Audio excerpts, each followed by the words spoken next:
Assalamualaikum warahmatullahi wabarakatuh. Kita masuk ke pertemuan ke-11 tentang pedoman pemberitaan media cyber.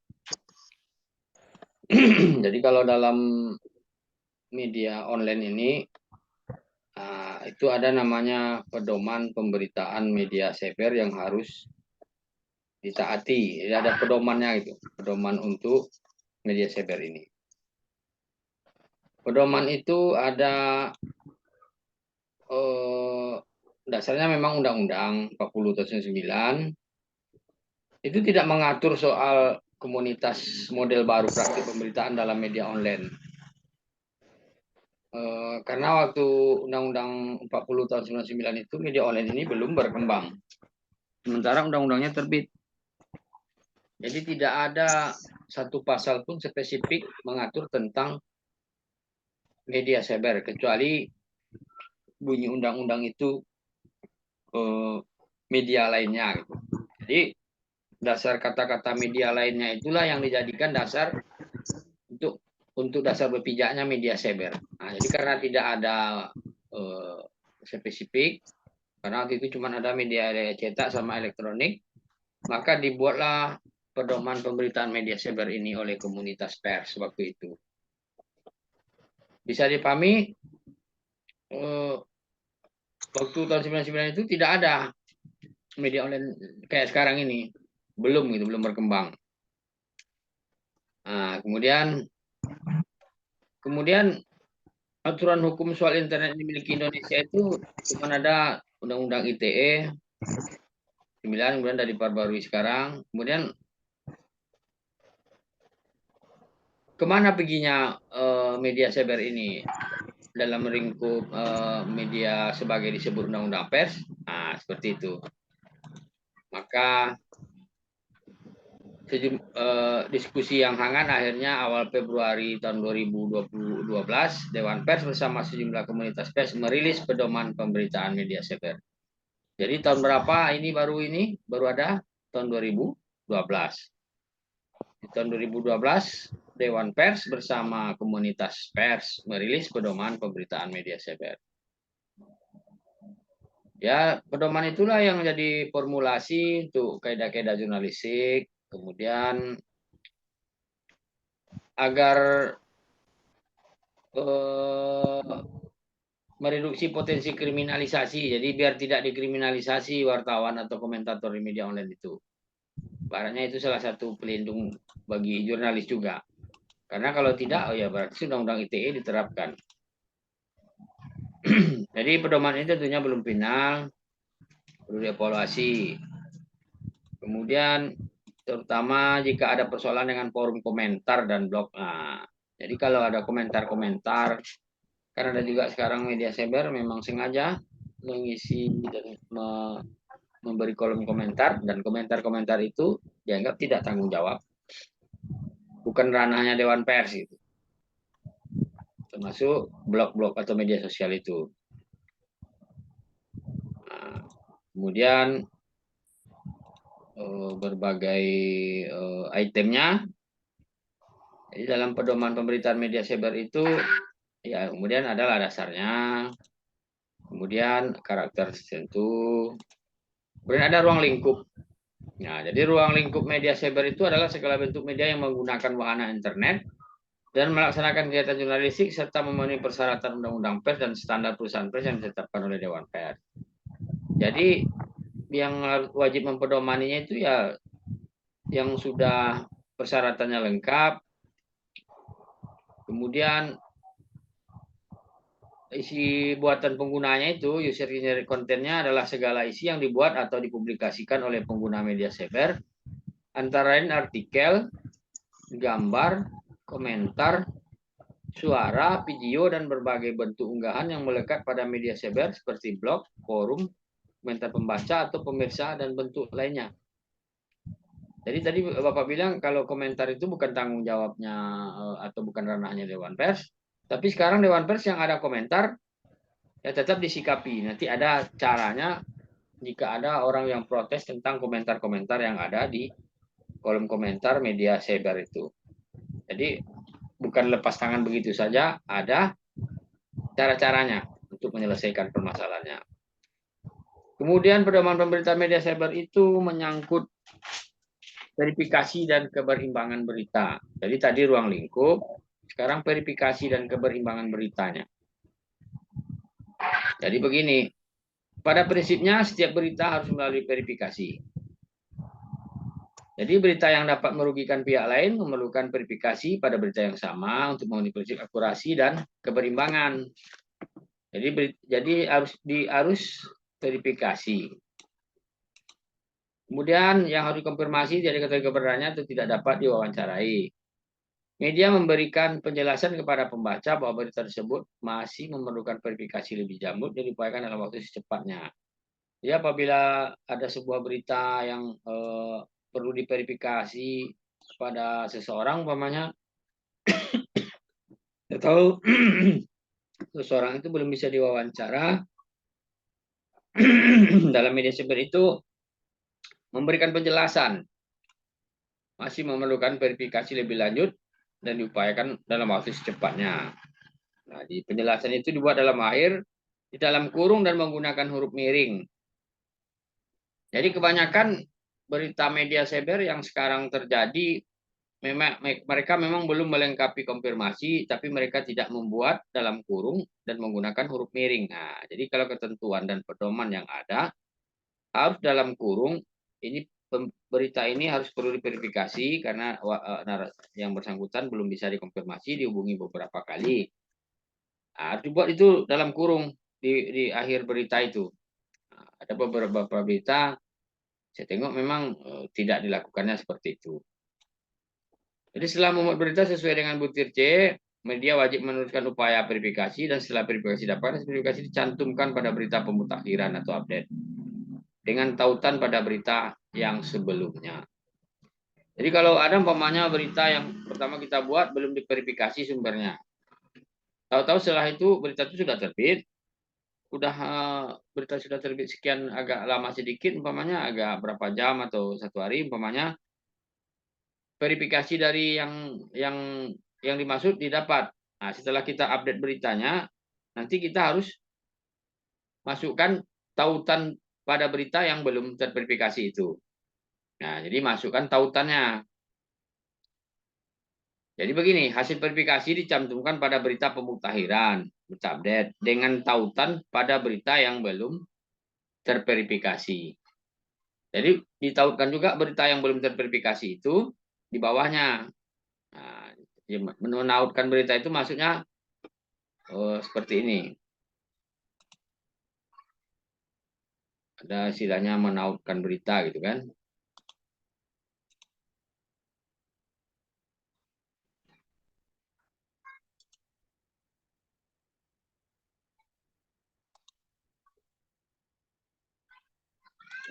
Ini menautkan berita.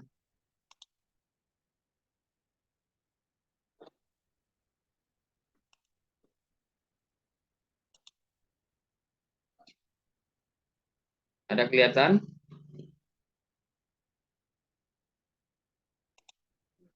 Umpamanya kita mau menautkan berita, ada yang mau ditautkan beritanya gitu.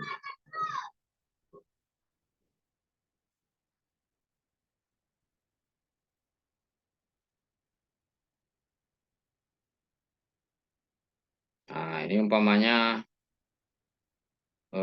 ini progres evaluasi APBD. Ini ditautkan bukan masalah untuk verifikasinya, tapi berita ini mengambil sumber dari salah satu sumber yaitu riaugo.id. Jadi di bawahnya dibilang sumber, kemudian ada tautan. Nah, tautan namanya. Ini yang namanya tautan. Jadi ada linknya juga di sini. Ini tautan namanya. Oleh sebagian media, tautan ini dipersingkat dan diperjelas hanya diklik judul beritanya saja. Ada juga yang membuat orang langsung membuat linknya saja di sini biar simple. Nah, itu yang dimaksud dengan tautan. Kemudian kita lanjutkan.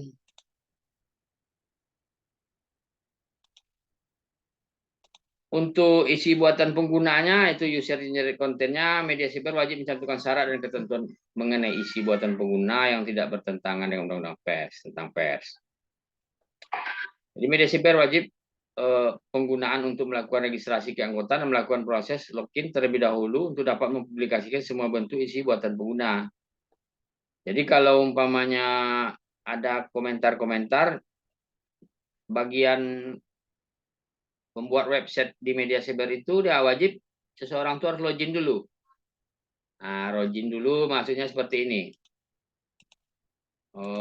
Jadi umpamanya kadang-kadang sekarang saya komunikasi dengan orang pembuatan web, apa nggak perlu login dulu sesuai ketentuan, tapi sekarang mereka sudah setting biasanya yang komen itu harus menggunakan akun Facebook. Nah, itu namanya sudah login juga karena sudah tercantum itunya yang berkomentar itu siapa. Ini contohnya ya.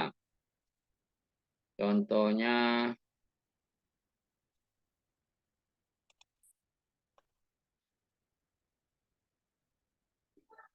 nah, seperti ini. Ini kalau orang mau komentar, ini kan, ini komentar umpamanya kan. Di sini umpamanya diketik tes komentar, diposting.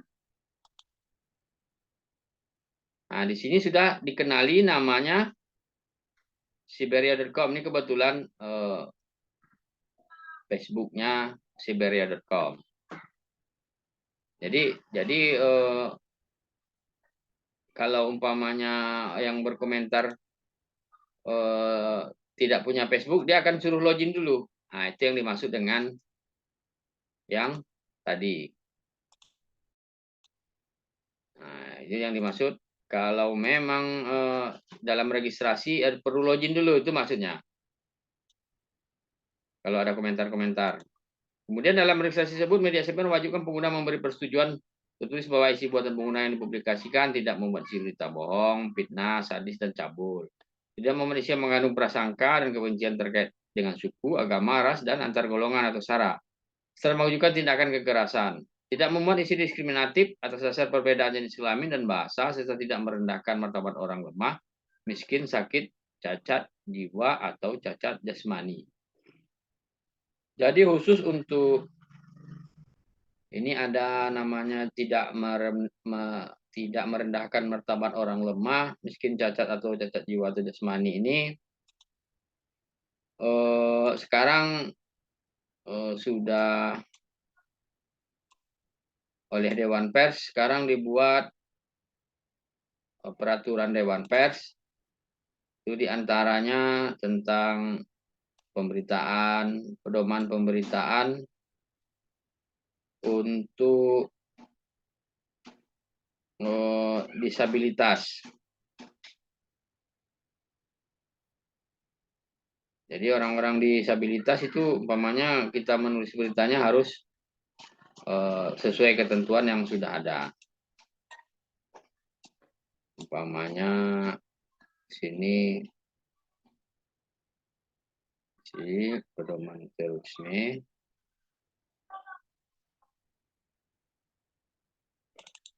Nah, ini peraturannya oleh Dewan Pers sudah dibuat.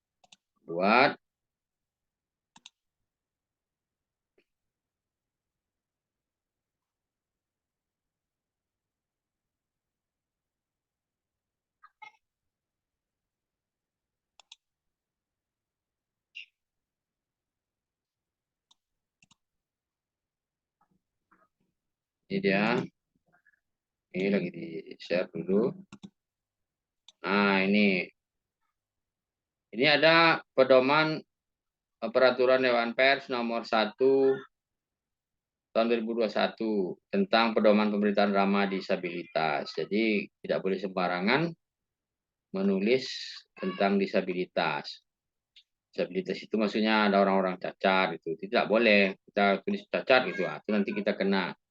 Ada pedomannya. Penyandang disabilitas menempatkan penyandang disabilitas sebagai subjek yang pemberitaan dengan mengedepankan nilai kemanusiaan dan empati. Jadi kita harus mengedepankan nilai kemanusiaannya. dan rasa prihatin kita. Jadi tidak boleh merendahkan mereka. Itu salah satunya. Wartawan tidak melakukan stigma atau labeling dan stereotip pada penyandang disabilitas pada melakukan aktivitas jurnalisme. Jadi jangan dilabel pula kelompok cacat itu salah tuh. Itu tidak boleh. Jadi wartawan dalam menghasilkan produk jurnalistik mengenai penyandang disabilitas bersifat inklusif, utuh, dan menyeluruh. Jadi wartawan dalam melakukan aktivitas jurnalisme menggunakan terminologi yang tepat mengenai penyandang disabilitas. Nah, itu salah satu untuk yang kalau yang lemah dan tidak merendahkan martabat orang lemah. Itu yang dimaksud dalam pedoman pemberitaan media cyber ini. Kemudian media cyber memiliki kewenangan mutlak untuk mengedit atau menghapus isi buatan pengguna yang bertentangan dengan butir C. Jadi kalau umpamanya ada komentar-komentar yang tidak bagus ya harus kita punya kewenangan untuk menghapusnya. Jadi media cyber wajib menyediakan mekanisme pengaduan isi buatan pengguna yang dinilai melanggar ketentuan pada butir C. Mekanisme tersebut harus disediakan di tempat yang dengan mudah dapat diakses pengguna. Jadi wajib sebenarnya media cyber itu menggunakan kolom pengaduan gitu. Nah, sebenarnya wajib itu, tapi sekarang sepertinya jarang media cyber yang melakukan hal seperti itu, tapi mereka kayaknya beroperasi seperti biasa saja dan dianggap itu belum begitu membahayakan.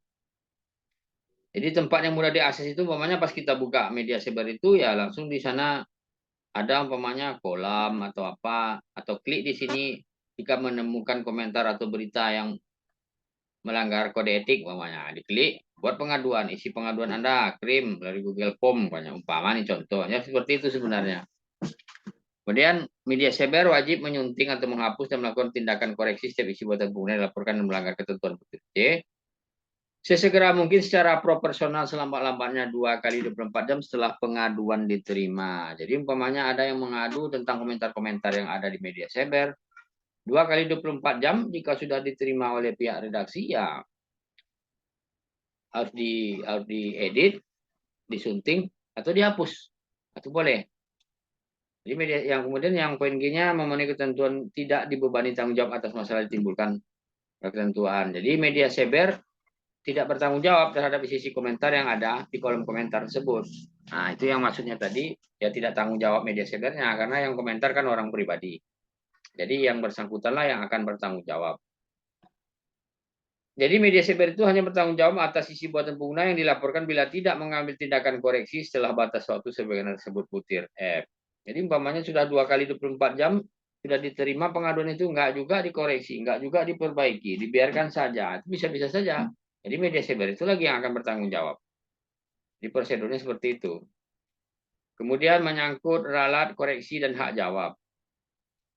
Kemudian alat koreksi hak jawab mengacu pada Undang-Undang Pers, Kode Etik Jurnalistik dan pedoman hak jawab yang ditetapkan oleh Dewan Pers. Jadi Dewan Pers ini juga ada membuat pedoman hak jawab. Nah, hak jawab itu pedoman hak jawab. Nah, ini pedoman hak jawab ini. Pedoman hak jawab. Nah, ini.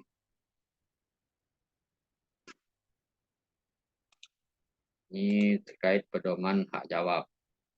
Nah, ini lagi loading dia. Jadi ini pedoman hak jawab. Ini kalau ditandatangani pedoman hak jawab ini tahun 2008 ini. Ini ada pedomannya. Ini orang-orang yang dulu menyepakatinya. Fasilitator. Nah, jadi pedoman hak jawab itu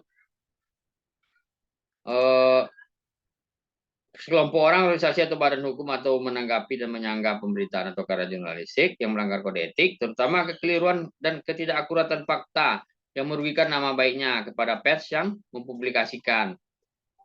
Jadi siapa saja seseorang boleh, kelompok orang boleh atau organisasi boleh, kelompok masyarakat nih boleh, forum RT melaporkan, nah boleh, minta hak jawab. Badan hukum atau yang lain-lain boleh. Jadi hak jawab berasaskan keadilan, kepentingan umum, proporsionalitas, dan profesionalitas. Pers wajib melayani setiap hak jawab. Jadi setiap hak jawab itu wajib dilayani. Fungsi hak jawab adalah memenuhi hak masyarakat untuk mendapatkan informasi yang akurat, menghargai martabat dan kehormatan orang yang merasa dirugikan akibat pemberitaan pers, mencegah atau mengurangi munculnya kerugian yang lebih besar bagi masyarakat dan pers, bentuk pengawasan masyarakat terhadap pers. Jadi tujuan hak jawab itu untuk memenuhi pemberitaan atau karya jurnalistik yang adil dan berimbang. Jadi melaksanakan tanggung jawab pers kepada masyarakat, menyelesaikan sengketa pemberitaan pers, menunjukkan itikat baik pers, hak jawab berisi sanggahan dan tanggapan dan dari pihak yang dirugikan. Hak jawab diajukan langsung kepada pers yang bersangkutan dengan tembusan ke Dewan Pers. Dalam hal kelompok orang, organisasi badan hukum, hak jawab diajukan oleh pihak yang berwenang atau sesuai dengan statuta organisasi atau badan hukum yang bersangkutan. Jadi ini pengusaha jawab ini dilakukan tertulis, termasuk digital kepada penanggung jawab pers, atau menyampaikan langsung kepada redaksi dengan menunjukkan identitas diri. Boleh juga langsung ke redaksi. Pihak menunjukkan hak jawab memberitahukan informasi yang dianggap merugikan dirinya, baik bagi bagian pers bagian atau secara keseluruhan dengan data pendukung. Jadi pelayanan hak jawab tidak dikenakan biaya. Jadi kalau ada orang media minta biaya, kalau hak jawab berarti dia sudah melanggar dari pedoman Dewan Pers. Pers dapat menolak isi hak jawab jika, jadi pers boleh juga menolak hak jawab itu. Panjang durasi atau karakter hak jawab melebihi pemberitaan atau karya yang dipersoalkan. Dia menjawab terlalu panjang, makanya jadi sentil sedikit, atau dia menjawabnya sekian halaman, nah itu bisa saja ditolak itu karena terlalu panjang. Membuat fakta yang tidak terkait dengan pemberitaan atau karya jurnalistik yang dipersoalkan. Dan umpamanya faktanya persoalan perkelahian, tahu-tahu dia ingin hak jawab masalah lainnya, itu berhak juga pers menolak hak jawabnya. Itu tidak sesuai dengan yang ditulis itu. Jadi kemudian pemuatannya dapat menimbulkan pelanggaran hukum. Jadi kalau dimuat ada lagi efek pelanggaran hukum yang akan terjadi, itu boleh saja ditolak. Kita boleh menolak hak jawab jika nanti kalau dimuat ini ada masalah lain lagi gitu. Jadi kemudian yang bisa juga dia menolak itu bertentangan dengan kepentingan pihak ketiga yang harus dilindungi secara hukum. Jadi kalau ada pihak ketiga yang memang akan kita lindungi, ya bisa saja kita menolak. Jadi cuman itu item yang kalau kita menolak. Jadi hak jawab ini dilakukan secara proporsional. Itu menyangkut hak jawab. Salah satunya yang harus ada ralat koreksi dan hak jawab ini. Kemudian ralat koreksi ditautkan dengan berita yang diralat koreksi atau yang diberi hak jawab. Jadi ditautkan kayak tadi, setiap berita ralat koreksi yang wajib dicantumkan waktu pemuatan ralat koreksi dan atau hak jawab tersebut. Jadi kemudian bila suatu berita media sebar tertentu disebarluaskan media sebar lain, nah ini sering terjadi. Jadi kalau umpamanya ada sebuah media sebar memuat satu berita, kadang media sebar lain itu dia kopinya dinaikkan pula ke media sebar dia. Nah, jadi ini tanggung jawabnya si media sebar pembuat berita terbatas pada berita yang dipublikasikan di media sebar tersebut atau media sebar yang berada di bawah otoritas teknisnya saja. Jadi kalau ada umpamanya orang yang mengutip berita dia terjadi permasalahan, ya yang dia tidak bertanggung jawab terhadap media orang itu, dia cuma bertanggung jawab di media dia sendiri, di bawah otoritasnya. Di bawah otoritas itu maksudnya umpamanya ada grup medianya, 5 memuat berita yang sama, umpamanya Jawa Post Group, Tribun News Group, dimuatnya dalam grupnya berita tersebut. Nah, jadi tanggung jawabnya memang ya satu grup itu dia harus bertanggung jawab semua yang berada di bawah otoritasnya. Kemudian koreksi berita yang dilakukan oleh sebuah media sebar harus dilakukan oleh media sebar lain yang mengutip berita dari media yang koreksi itu. Jadi kalau media lain itu ada yang dikoreksi, ya dia wajib mengoreksi sendiri. Nah, jadi media yang menyebarluaskan berita dari sebuah media sebar dan tidak melakukan koreksi atas berita sesuai yang dilakukan oleh media sebar pemilik berita tersebut bertanggung jawab penuh atas semua akibat hukum dari berita yang tidak dikoreksinya. Jadi kalau ada yang mengutip itu dia tidak mengoreksi, ya tanggung jawab hukumnya dia sendiri. Nah, jadi sesuai Undang-Undang Pers, media sebar yang tidak melayani hak jawab dapat jatuh hukuman 500 juta. Kemudian ada namanya pencabutan berita. Jadi dalam pedoman pemberitaan media sebar itu boleh kita mencabut berita, boleh. Ini ada pedomannya. Jadi berita yang sudah dipublikasikan tidak dapat dicabut karena alasan penyensoran dari pihak luar redaksi kecuali terkait masalah sara suku, agama, ras, antar golongan, kesusilaan, masa depan anak, pengalaman traumatik korban, atau berdasarkan pertimbangan khusus lain yang ditetapkan oleh Dewan Pers. Jadi kalau Dewan Pers umpamanya berita tersebut harus dicabut oleh keputusan Dewan Pers, harus dicabut. Jadi media cyber lain wajib mengikuti pencabutan kutipan berita dari media asal yang telah dicabut. Pencabutan berita wajib disertai dengan alasan pencabutan diumumkan kepada publik. Jadi tidak senyap-senyap saja. Kalau ada pencabutan berita ya harus diumumkan. Kemudian menyangkut iklan, itu ada ketentuannya hak cipta, pencantuman pedoman. Jadi pedoman pemberitaan media cyber itu wajib dicantumkan di media cyber. Jadi wajib dicantumkan. Nah, jadi tidak boleh tidak dicantumkan karena itu wajib. Nah, ini contohnya nomor sini kemudian ada di sini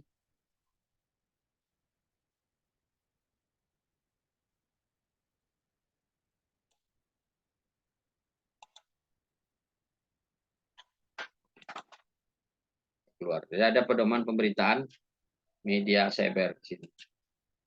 Jaringan.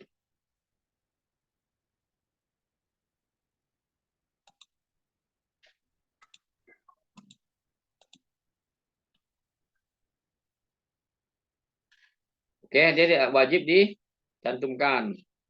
Nah, ya ada sebenarnya di media cyber itu ada pedoman pemberitaan media cyber gitu.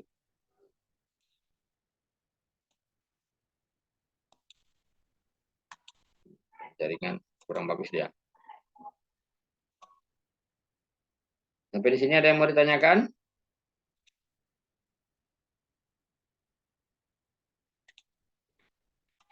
Kemudian ada sengketa. Kemudian ada ini Jakarta. Pedoman pemberitaan media cyber ini ditandatangani oleh Dewan Pers dan Komunitas Pers di Jakarta 3 Februari 2022. Jadi ini sengketa. Ini pencabutan pencantuman pedoman, hak cipta, kemudian ada iklan. Membedakan dengan tegas antara produk berita dan iklan. Jadi setiap berita yang isinya merupakan iklan dan atau isi berbayar wajib mencantumkan keterangan advertorial atau iklan atau ads, sponsor atau kata lain yang menjelaskan bahwa berita atau artikel tersebut adalah iklan. Jadi kalau ada advertorial dari pemerintah ya di belakangnya berdasarkan pedoman pemerintah media cyber wajib ada tulisan advertorial. Jadi maksudnya begini, masyarakat kalau membaca, ini berita ini sanjung-sanjung aja gitu, keberhasilan pemerintah saja. Rupanya ditengok ada advertorial. Jadi orang masyarakat akan menilai, ya wajar lah ditulis oleh wartawan ini kan beritanya dibayar. Nah, gitu. Itu maksudnya.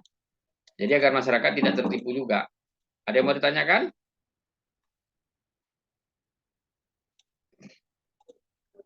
Ada yang mau ditanyakan? Kalau tidak kita lanjut habis asar lagi. Setelah ini kira-kira 30 menit lagi lah ya. Habis asar ya. Oke? Lanjutkan 30 menit lagi untuk pertemuan ke-12.